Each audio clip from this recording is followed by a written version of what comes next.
Alright, good morning campers. This is my big return, and for today's video we're going to talk about the gold tooth aloe. So let's look at this nice and close. Look around here. In the bottom you can see there's some dead leaves. So let's do some pruning before we get started. Just kind of want to take it. It's interesting to look through the camera as well. Just kind of pull them out. That's all you have to do. But it is a beautiful plant. The reason it's called gold tooth is because these little bristles right here, they look a lot like teeth. And they don't hurt.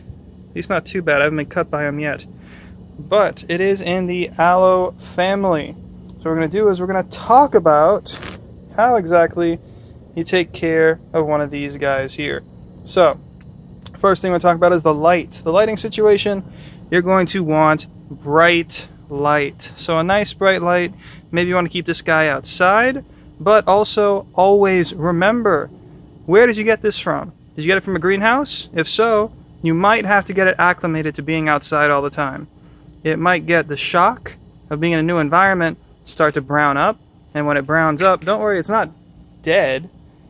You just have to give it some time and it'll grow and make new, nice, bright green growth like what we see here. So, really interesting look at this guy right here. Now, let's talk about the soil here. So you want soil that drains really well, and you don't want to water this often.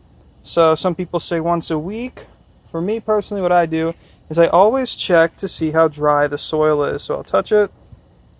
Feels pretty dry. I'll decide, you know what, it's time to put some water on it. But you want to make sure the soil completely dries out before you actually water it again. I would say fertilize about once a month when it's growing. So you'll notice when your plant starts growing a bit more, you're going to want to fertilize at least once a month. But don't do it too often, especially when it's cold and it's not growing as much. You might want to do it just once for the whole winter time that you have it. So these guys are used to a lot more, I would say, warmer weather. So don't be afraid to get them in a hot area.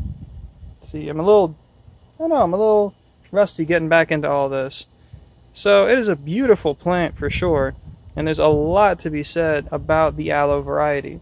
So I haven't talked about an aloe, not that I can think of on this channel yet, and so it'd be a nice introduction back into what's going on. I think that'll be it for today's video. If you have any questions, please leave them in the comments. I love seeing your questions. Sometimes I can't answer them right away, but it is really nice. So thank you very much, and goodbye.